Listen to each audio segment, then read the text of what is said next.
Ένα τμήμα της ζωής μου, 20 χρόνια ας πούμε. Βασικά ναι, διότι στα εκείνα τα 20 χρόνια που ταξίδευα, πολύ λίγα που έχω γράψει, διότι δεν είχα ποτέ. Αλλά ναι, πρέπει να είναι κάπως μια περίοδο έτσι που μπορώ να διαθέσω. Τότε δεν μπορούσα, δεν είχα ποτέ καιρό έτσι να μείνω μέσα στο Παρίσι παραπάνω από 2-3 εβδομάδες. Πάντοτε είχα ακόμα να μην έφευγα για μεγάλες περιοδίες που πηγαίναμε, ξέρεις, στην Νότια Αμερική, Ιαπωνία, δεν ξέρω τι. Και ακόμα και μέσα στη Γαλλία και στη Γερμανία και στην Αγγλία πήγαινα, έστω, και στην Ελλάδα καμιά φορά. Δηλαδή ποτέ δεν είχα ένα, ας πούμε, 2-3 μήνες συνέχεια μέσα στο Παρίσι. Που να μπορούσα να το αφιερώσω μόνο για τη σύνθεση. Και πολλές φορές αυτό το καιρό που είχα στο Παρίσι έπρεπε να ετοιμάζω άλλα προγράμματα. Δηλαδή κάθε φορά σε κάποια περιοδία που έφευγα έπρεπε να έχω 3-4 προγράμματα διαφορετικά, ρεσιτάλ, 2-3 κοντσέρτα, δεν ξέρω τι, κάτι τέτοιο. Κατάλαβες. Διογραφήσεις και δίσκους δικού, ναι, τότε που ήμουν σε φόρμα που μπορούσα, τώρα βεβαίως έχω καιρό. Αλλά αισθάνομαι ότι πια δεν είμαι σε τέτοια φόρμα ώστε να ηχογραφήσω εγώ ο ίδιος τα έργα μου. Κοίταξε, για μένα είναι, ας πούμε, τεχνικά τέλεια, κάποιο τρόπο. Βέβαια δεν έχει αποδώσει ίσως εντελώς αυτό που ήθελα. Αλλά αυτό ποτέ ένα συνθέτης στην ουσία δεν μπορεί να έχει τέτοια απέτηση από τους, ας πούμε, και οι μεγάλοι, οι παλιοί που τους ηχογραφούμε τώρα, ο κάτι πιανίστας το παίζει ερμηνεύει ελεύθερα. Ποιος ξέρει πώς ήθελε ακριβώς ο συνθέτης που το έχει γράψει πριν από 100 ή 200 χρόνια. Βασιζόμαστε στην ίδια την ουσία της μουσικής και σε ορισμένες ενδείξεις κείμενο του συνθέτη. Μα αυτό ίσως παντού προσαρμόζουμε. Και αυτό, όπως λες, είναι πραγματικός, είναι ίσως κάτι στον άνθρωπο, διότι πολλές φορές που ταξίδευα όταν πήγαινα με μουσική δωματίου, ξέρεις, περιοδίες και κάτι τέτοιο. Λόγω χάρη, δεν ξέρω αν πρέπει να αναφέρουμε ονόματα, αυτά είναι που λέει ο λόγος μεταξύ μας. Όταν ταξίδευα με τον Μπερνάρ Μισλέν, ο μεγάλος ο βιολοντσελίστας, που ήταν καταπληκτικός σαν ερμηνευτής και σαν. Αλλά ήταν εντελώς έτσι, όπως λες εσύ, μόνο τη Γαλλία το ήξερε και μόνο τα φαγητά της Γαλλίας, μόνο αυτό. Όπου πηγαίναμε ζητούσε πάνω το μπιφτέκ πομφρίτ. Αυτό είναι μπιφτέκι, δηλαδή η Γαλλία δεν εννοείται αυτό το μπιφτέκι που έχουμε στην Ελλάδα με κύμα. Μπιφτέκι κρέας. Κρέας με πατάρι στη Γαλλία. Όπου πήγαινε στον κόσμο, είτε η Ιαπωνία, είτε η Νότια Αμερική, είτε η Αμερική, είτε η Αφρική, ζητούσε μπιφτέκ πομφρίτ κάθε μέρα. Και ποτέ δεν ήταν ευχαριστημένος. Ποτέ. Αχ, και έβριζε και δεν μπορούμε να φάμε σαν άνθρωποι, λέει. Διότι ήταν, ενώ εγώ όπου πήγαμε, πάντοτε προσπαθούσα ίσα να τρώω από τα ντόπια. Και πολλές φορές, μάλλον οι περισσότερες φορές μ' άρεσε. Προσαρμοζόμουν σε αυτό. Ύστερα, στις νοοτροπίες των ανθρώπων. Διότι κάθε χώρα, κάθε λαός έχει άλλες νοοτροπίες. Μα αυτό είναι. Εγώ προσπαθούσα πάντοτε να τους πλησιάσω, να τους καταλάβω κτλ. Και πάλι και σε αυτό το πράγμα μπορώ να σου δώσω ένα παράδειγμα. Στην Ιαπωνία, που μια φορά πάλι ακριβώς με το Μισλέν ήμουν. Μια από τις περιοδίες που έχω κάνει από τις 3 ήταν με το Μισλέν. Σε εκείνη την περιοδία. Ενώ οι Ιάπωνες λατρεύουν τους καλλιτέχνες, δηλαδή αν μπορούσαν να τους στήσουν ένα τέμπλο μπροστά, είναι για αυτούς ο καλλιτέχνης είναι θεός. Πάντως το Μισλέν βεβαίως τον λατρεύουν σαν καλλιτέχνη, σαν άνθρωπο κανένας δεν τον έχει πλησιάσει. Δηλαδή πλησιάσει με τον τρόπο βεβαίως μας καλούσαν, δεν ξέρω τι, στα εστιατόρια τα ευρωπαϊκά, τα μεγάλα ξενοδοχεία κτλ. Αλλά ποτέ πιο έτσι. Ενώ εμένα και στα σπίτι τους με έχουν καλέσει και φορούσα και τα κιμονό τους και εκείνη την πισίνα την ομαδική σε κάτι σπίτι. Και βεβαίως τους πλούσιους μιλάμε, δηλαδή οι φτωχοί δεν μπορούν να έχουν στο σπίτι τους αυτό που λέμε εμείς στο μπάνιο, έχουν μια πισίνα έτσι που κάνουν όλοι μπάνιο μαζί. Παιδιά, γονείς, φιλοξενούμενοι, όλοι γυμνοί στο ίδιο μπάνιο, στο ίδιο πισίνα. Εμένα δεν με τρυπώντουσαν, διότι καταλάβουν ότι εγώ δεν θα τους κατακρίνω. Αυτό είναι, έχουν αυτοί οι Ιάπωνες, έχουν αυτό το κόμπλεξ. Τι θα πει ο Ευρωπαίος σε εμάς. Κατάλαβες. Μα σου λέω, έχω μείνει και ο ίδιος ο ιμπρεσάριος μου, ο Ιάπωνος, μου λέει είναι πρωτοφανές αυτό το πράγμα που σας έχουν καλέσει στα σπίτια τους και να σας φιλοξενήσουν και να... Αυτό είναι, λέει, πρώτη φορά βλέπω εγώ με τόσους καλλιτέχνες που δουλεύω, λέει ο ιμπρεσάριος, η πρώτη φορά που βλέπω έτσι ένα να τα καλέσουν στα σπίτια τους, να ζει σαν αυτούς. Μα είναι αυτό που έλεγα προηγουμένως, ότι εγώ πάντοτε προσπαθώ να καταλάβω τους άλλους και όχι να έχω απέτηση αυτοί να προσαρμοστούν σε μένα. Δυστυχώς αυτός ο σοβινισμός, ας πούμε, δεν ξέρω γιατί οφείλεται αυτή η τάση μου και προπαντός που δεν έχω γεννηθεί και στην Ελλάδα και που δεν ήξερα και όλα τι είναι η Ελλάδα και τι είναι το δημοτικό τραγούδι της Ελλάδας, αλλά από εκείνα τα χρόνια της ερήμου και τα λοιπά, από τότε άρχισα να ενδιαφέρομαι για το ελληνικό folklore και το folklore για μένα ήταν σαν μια πρώτη ύλη. Πώς το έχω δημορφώσει, όπως τα ξέρεις εσύ, τα έχεις δει όλα τα έργα μου, είναι πάντοτε με κοσμοπολίτικο τρόπο. Δεν είναι ότι προσπαθώ οπωσδήποτε να είναι ελληνικό, δηλαδή με την έννοια folklore, πρέπει να είναι εντελώς folklore και δεν ξέρω τι. Εγώ πάντοτε το έπαιρνα σαν πρώτη ύλη. Αλλά είναι οπωσδήποτε ίσως το αίμα που λέμε ή δεν ξέρω τι, με τράβησε πιο πολύ τόσα folklore που λέει. Εγώ βρίσκω ναι, ότι είναι κάτι ξεχωριστό. Εκτός από ορισμένα που έχουν επηρεαστεί πάρα πολύ από Ανατολή, ας πούμε, ανατολίτικη υπερροή. Και για μένα πιο πολύ έχει επηρεαστεί η βυζαντινή μας μουσική, δυστυχώς, δεν ξέρω, αυτή είναι η γνώμη μου. Τώρα μπορούν να με κατακρίνουν οι βυζαντινολόγοι, αλλά για μένα πολλές φορές αυτό που ακούω μου υπενθυμίζουν τους αμανέδες των ανατολικών χωρών.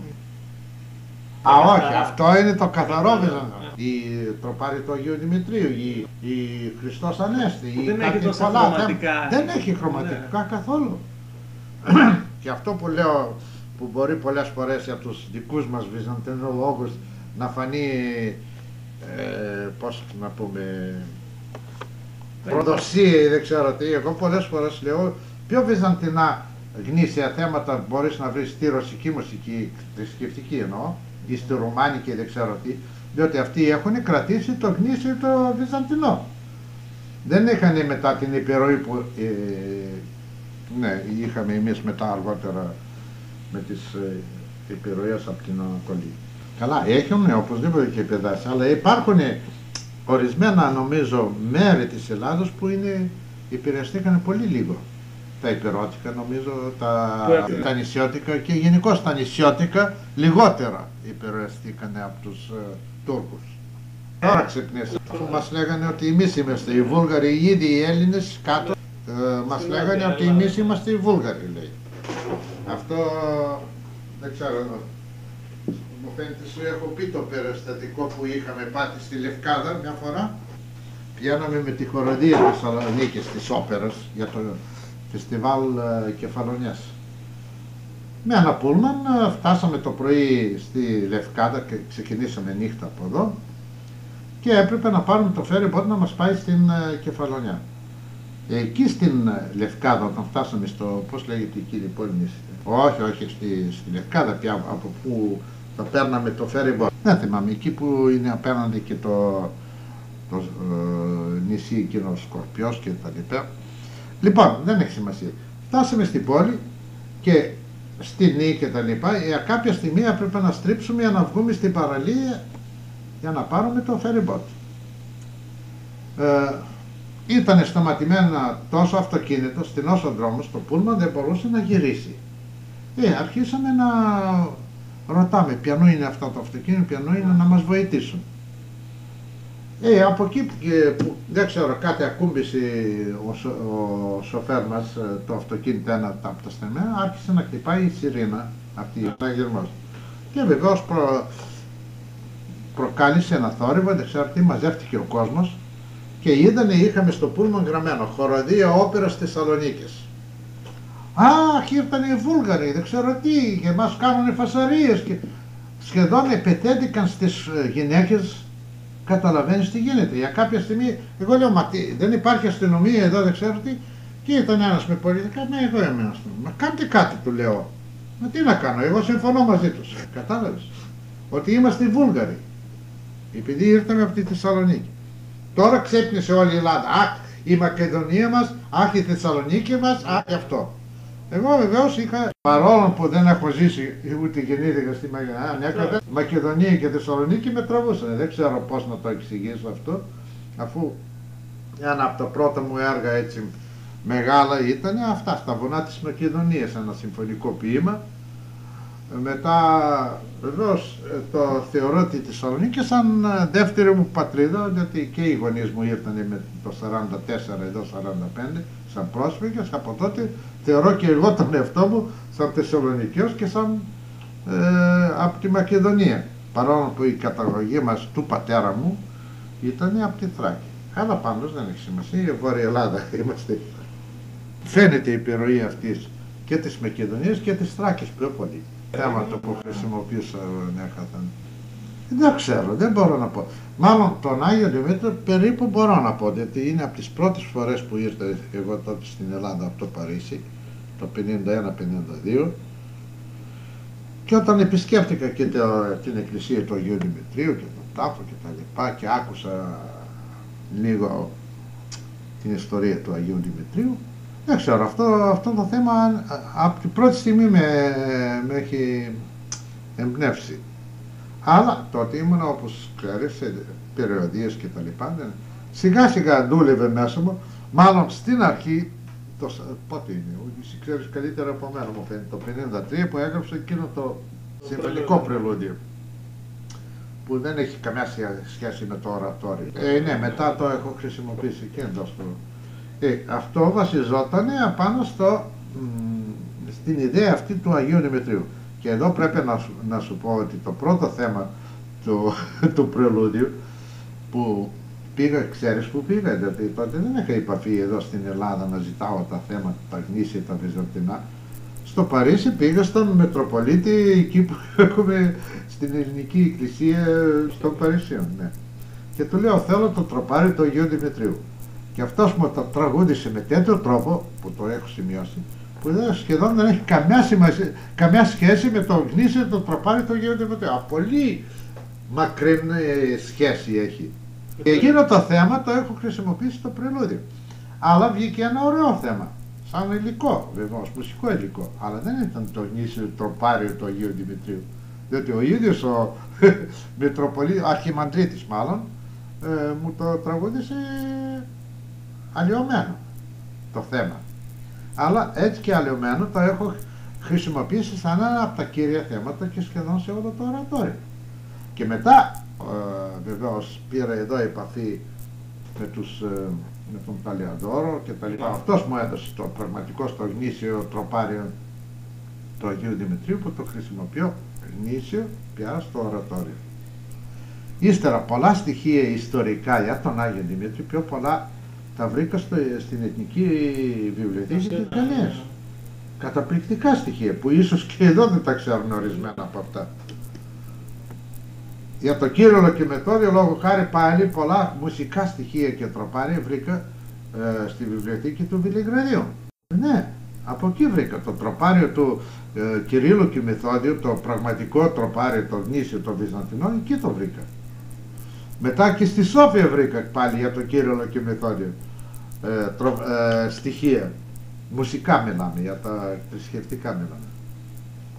Ενώ το ιστορικό αυτό μου το έχει κάνει ο λιμπρετίστας που ήταν πολύ γνώστης της ιστορίας και τα λοιπά, ο Τσιτζικλής, το ξέρεις, που έχει ερευνήσει όλα τα ιστορικά στοιχεία. Αλλά τα μουσικά στοιχεία τα βρήκα πιο πολλά στο Βελιγράδι και στη Σόφια. Ναι, αυτό είναι μεγάλο πρόβλημα. Πώς να τα ενορμονήσεις δίχως να αλλοιώσεις το χρώμα και δεν ξέρω τι. Δεν ξέρω, με κάποιον τρόπο νομίζω ότι το έχω επιτύχει. Διατανικές. Επειδή είναι και τα θέματα γνήσια διατανικά είναι. Δεν έχουν σχεδόν ανατολίτικο χρώμα. Κατάλαβες. Αλλά ας πούμε το άλλο, ότι θυμάμαι τότε στην πρώτη εκτέλεση του Αγίου Δημητρίου που ήταν και ο Μητροπολίτης της Θεσσαλονίκης και δεν ξέρω τι, και δεν τον ξύνησε, διότι ξέρεις αυτοί όταν ακούνε τα τροπάρι, τα βυζαντινά με ευρωπαϊκή ενορχήστρωση και χοροδίες και τα λοιπά, τα λέγανε όχι. Ναι. Πάλι με το ίδιο. Πολύ προσπαθώ όσο μπορώ να είμαι πιο απλός, ώστε να μην το αλλοιώσω το θέμα του τροπαρίου, ας πούμε. Τότε θυμάμαι και στο Κύριλλο και Μεθόδιο που έπεσε να ήταν και ένα συνέδριο εδώ ή δεν ξέρω τι ήταν, που έχουν καλέσει Μητροπολίτης Ορθόδοξους από τη Ρωσία, Πολωνία, Τσεχοσλοβακία, Ρουμανία, Ιουγκοσλαβία, Βουλγαρία, και όλοι παρευρέθηκαν στην πρώτη εκτέλεση του Κυρίλλου και Μεθόδιου στο ορατόριο μου. Και οι Έλληνες μεν, αλλά και όλοι οι άλλοι δεν το βρήκανε πολύ, ας πούμε, γνήσιο τα τροπάρια με λαό προπαντός, διότι όλα τα άλλα είναι πια καθαρή σύνθεση. Ναι, από το λιμπρέτο. Προπαντός ο Κύριλλος και Μεθόδιος που ήταν σχεδόν για κάποια στιγμή ήθελα να κάνω όπερα. Ναι, ήθελα να γράψω όπερα πάνω σε αυτό το θέμα, αλλά μετά μου είπαν ορισμένοι φίλοι μου και γνωστοί εδώ και καλλιτέχνες και επιστήμονες, όχι μην τα βάζεις με την όπερα, διότι θα έχεις αντίδραση από την εκκλησία μας. Ναι, όχι, διότι δεν επιτρέπουν πώς να βγει ο Άγιος Δημήτρης απάνω στη σκηνή. Έχουν πολλή αντίρρηση σε αυτό το θέμα. Ενώ βλέπουμε στους κατολικούς, ξέρεις, βγαίνουν η Παναγία και ο Χριστός και τα λοιπά πάνω σε διάφορα έργα πάνω στη σκηνή. Εδώ όμως μου είπαν, πώς απαγορεύεται να βγει ένας Άγιος απάνω στη σκηνή. Και έτσι μετάτρεψα σε ορατόριο, αλλά όπως λες και εσύ, το ορατόριο είναι πολύ δραματικό και πολύ έτσι ακριβώς, έχει στοιχεία όπερας. Έχει στοιχεία όπερας. Αυτό δεν το κρύβω. Ναι. Ακόμα δεν έχω γράψει, ναι, ακόμα δεν την έχω. Όλη τη ζωή μου, όπως λες και εσύ, είχα αυτή την αγάπη για την όπερα, αλλά ακόμα δεν έχω γράψει όπερα. Δεν ξέρω, πρώτο το λιμπρέτο μάλλον. Δεν έχω βρει ακόμα, και τελευταίως δηλαδή τώρα 10-12 χρόνια που σκέπτομαι για την όπερα, για τον Αλέξανδρο ή Φίλιππα ή δεν ξέρω. Δεν βρίσκω κατάλληλο άνθρωπο να μου γράψει ένα λιμπρέτο, σωστό λιμπρέτο, μουσικό λιμπρέτο για όπερα, διότι θέλω να είναι από Έλληνα γραμμένα, διότι αν ήταν από ξένους μπορούσα να βρω, γιατί ξέρουν και μουσική και αυτά και μπορούσαν να μου κάνουν, αλλά εγώ θέλω ένα ελληνικό λιμπρέτο και δεν βρήκα ως τώρα κατάλληλα άνθρωπο. Από την άποψη ότι οι δικοί μας ποιητές, ας πούμε, οι λογοτέχνοι δεν ξέρουν τη μουσική. Ξέρουν τι είναι όπερα, δεν ξέρουν πώς γράφεται ένα λιμπρέτο όπερας κτλ. Αυτό είναι, βεβαίως, δεν φτάνει να είσαι ποιητής και μεγάλος ποιητής ή ό,τι και να είσαι. Πρέπει να ξέρεις αυτά τα στοιχεία, πώς γράφεται ένα λιμπρέτο. Ότι μπορείς και να βάλεις και στοιχεία που δεν είναι εντελώς ιστορικά. Ίντριγες και αυτά, όπερα θέλει κίνηση. Δεν μπορείς να... Αλλιώς είναι καταντάμε στο ορατόριο, που είναι αφηγηματικό εντελώς με τα ιστορικά γεγονότα. Όπως έχω, ας πούμε, στο ορατόριο Κύριλλος και Μεθόδιος και στον Άγιο Δημήτρη, παρόλο που εκεί έχω συγκρούσεις προσώπων και οι σολίστ αντιπροσωπεύουν ένα ήρωα, ας πούμε, ένα πρόσωπο της δράσης. Ναι, και Μαξιμιλιανός και ο Δημήτρης, Νέστορας και τα λοιπά. Ενώ ο Κύριλλος και Μεθόδιος είναι εντελώς αφηγηματικό ορατόριο. Και οι χοροδοί και οι σολίστ λένε την ιστορία.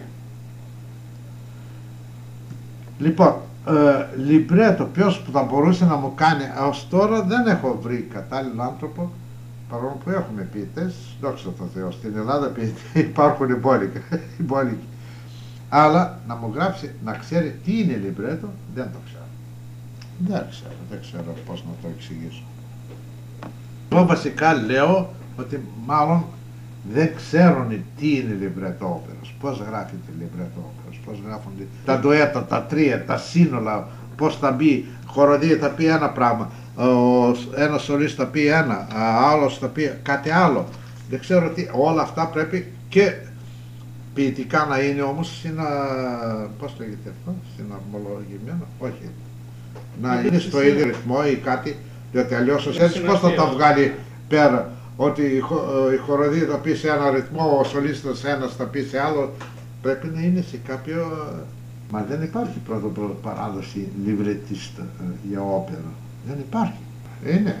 Και ακόμα οι Φτανησιώτοι που γράψανε αρκετές όπερες γράφανε στα Ιταλικά. Και εκεί είχαν λιμπρετίστες στα Ιταλικά, μπορούσαν να βρουν. Και ο Μάρκος Μπότσαρης και η Δέσπο και όλα αυτά γραφτήκανε στα Ιταλικά.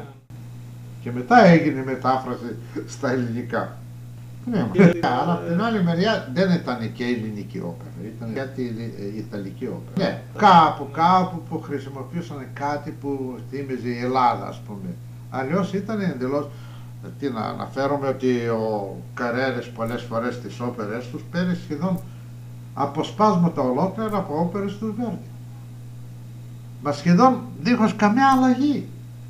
Έχει μέσα στον Μάρκο Μπότσαρη, δεν θυμάμαι πού, μια άρια του βαρύτονο, μα είναι σκέτη αντιγραφή από τον Ερνάνη του Βέρντι.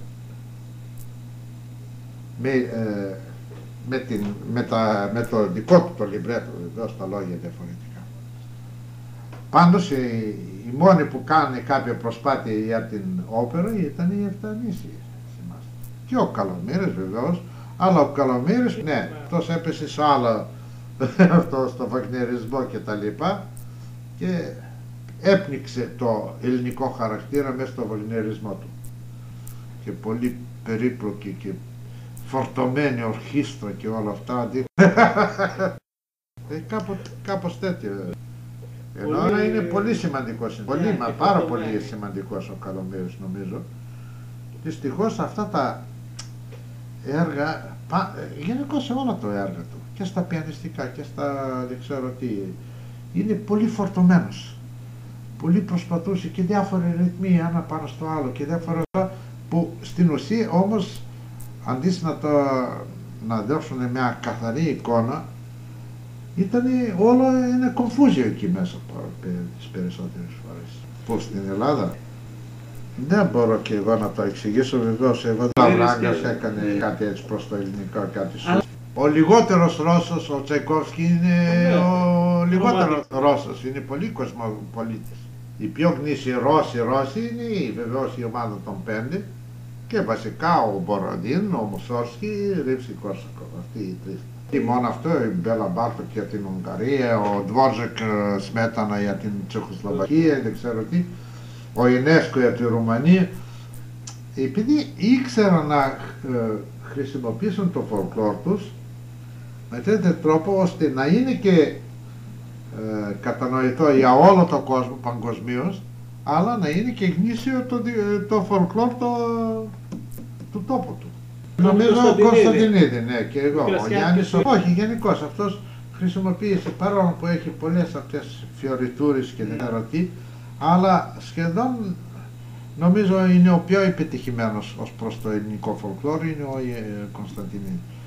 Η προσπάθεια του Καλομήρη πνίγηκε επειδή το φόρτωσε πάρα πολλά στοιχεία σε όλα τα έργα του και πνίγηκε μέσα εκεί. Πολύ φορτωμένα είναι και ορχήστρα του και οτιδήποτε όργανο που παίζει, ακόμα και στα έργα για σόλο πιάνο σχεδόν πρώτα είναι αντιπιανιστικά και είναι φορτωμένα, έτσι, πνίγεσαι εκεί μέσα. Ενώ υπήρχε αυτή η προσπάθεια και ο Σκαλκόντας με τους ελληνικούς χορούς είναι καταπληκτικός. Αλλά για μένα από εκεί και ύστερα όλα τα έργα του που είναι γραμμένα σε ένα ορισμένο σύστημα, με ένα ορισμένο πρόγραμμα, εγώ αυτό βεβαίως δεν είναι της ίδιας συγκρασίας μου και δεν μπορώ, διότι εγώ το θεωρώ αυτό ότι είναι εντελώς πια εγκεφαλική αντιμετώπιση της. Βεβαίως για μένα θα ήταν ο μεγαλύτερος. Ήδη με αυτούς τους χορούς νομίζω, ναι, πρώτο που λέγαμε τώρα προηγουμένως για τον Κωνσταντινίδη, ο Σκαλκόντας είναι πολύ ανώτερος με τους χορούς του.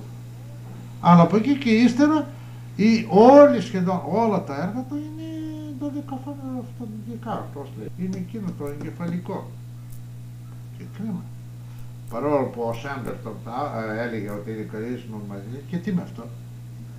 Τι με αυτό. Για μας, για την Ελλάδα όμως, αυτό ήταν όμως καταστροφή. Ότι εκεί κόλλησε σε αυτό το σύστημα. Πολλά βεβαίως εξηγούν αυτά τα πράγματα, αλλά βεβαίως αυτά ακόμα είναι νωρίς, αλλά νομίζω όχι, από το σερεσμό ξέρουμε ότι έσβησε και το 12 αυτόν και εκεί αυτή η μουσική και σερεσμός έσβησε. Εγώ νομίζω ότι αυτά είναι από μεν, όπως λες, πείραμα, αλλά είναι ίσως ένα μέσον που μπορούσε να το χρησιμοποιήσεις κάπου σε ένα έργο σου. Δεν είναι ότι όλα τα έργα και ολόκληρο το έργο να είναι γραμμένο σε αυτό το σύστημα. Αυτό δεν μπορώ να το καταλάβω. Διότι τότε γίνεται εντελώς πια εγκεφαλική μουσική για μένα. Ένας που υπέτυχε κάτι να κάνει για μένα που με κάποιον τρόπο τον μάζω έστω και στην όπερα είναι ο Άλμπαν Μπέργκ με την Λουλού. Διότι φαίνεται, παρόλο που ήταν εντελώς κολλημένο στο σύστημα, αλλά φαίνεται ότι είχε κάτι άλλο από κάτω. Κατάλαβε.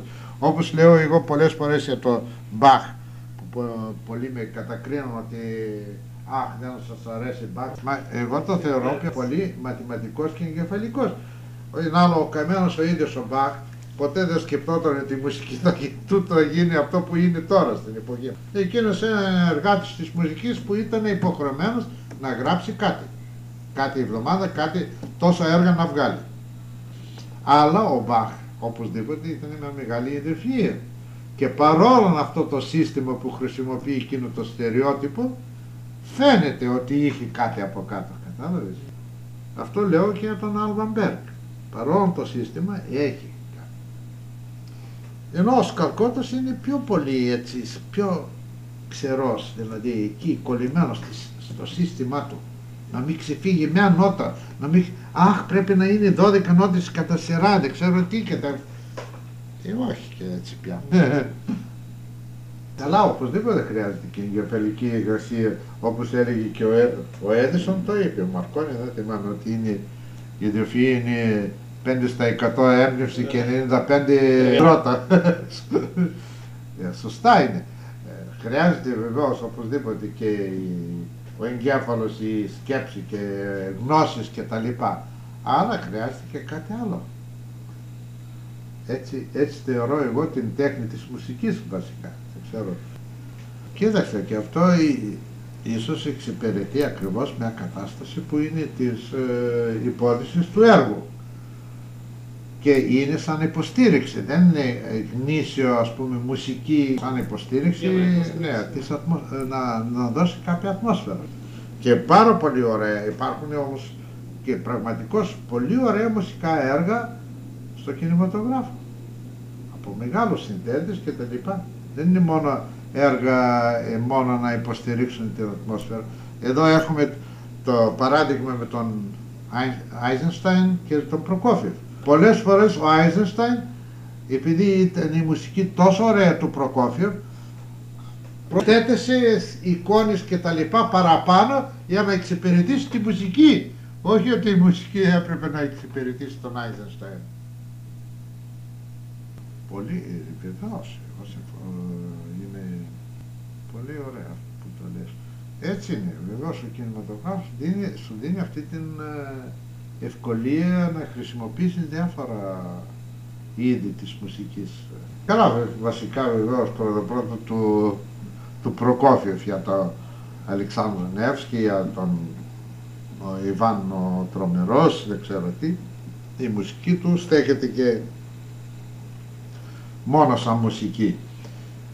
Ένα άλλο έχει κάνει και σουίτες, έχει κάνει και το ορατόριο εκείνο καντάτα Αλεξάνδρου Νεύσκι που βασίζεται από το κινηματογραφικό έργο. Υπάρχουν και πάρα πολλοί μουσικοί αυτοί που γράφουν, ο Μωρίς Ζάρ, ο Τζον Βίλιαμς και τα λοιπά, ο Βον Βίλιαμς, ο άλλος, ο Εγγλέζος, που έχουν γράψει πάρα πολύ ωραία μουσική για κινηματογράφο. Πάρα πολύ ωραία. Δηλαδή μετά που κάνουν σουίτες και τα λοιπά, στέκονται σαν, ανεξάρτητα από το έργο, το κινηματογραφικό, στέκονται σαν μουσικά έργα. Υπάρχουν, πώς δεν υπάρχουν. Καλά, υπάρχουν πολλοί, ένα σωρό τέτοιους μουσικούς που γράψαν για το κινηματογράφο, που είναι εντωμεταξύ και μεγάλη μουσική, γιατί να πούμε και Μίκλος Ρόζα και ο Κόπλαν και ο Νιούμαν και Φριτ Χόφερ, πώς λέγεται, και ο πώς τον λένε ο άλλος, ο Γκόλμαρκ, όχι, που έχει γράψει και Κορνγκόλντ, που έχει γράψει και αυτός για κάτι κινηματογράφο. Στέκονται πάρα πολύ για μουσική. Σαν μουσικό έργο. Όχι, στην αρχή να ξέρεις ότι υπήρχε μια προκατάληψη εναντίον αυτών των συνδετών που γράφανε για κινηματογράφο. Λέγανε, κοίταξε που ξεπέσανε, λέγανε. Μαξ Στάινερ. Ναι. Λέγανε πολλές φορές, ακόμα στα χρόνια 30-40 και ως 30 ως 50 ας πούμε, ότι πολλές φορές ότι ο συνθέτης ξέπεσε για να γράψει για το κινηματογράφο. Εγώ δεν το... Για το κινηματογράφο.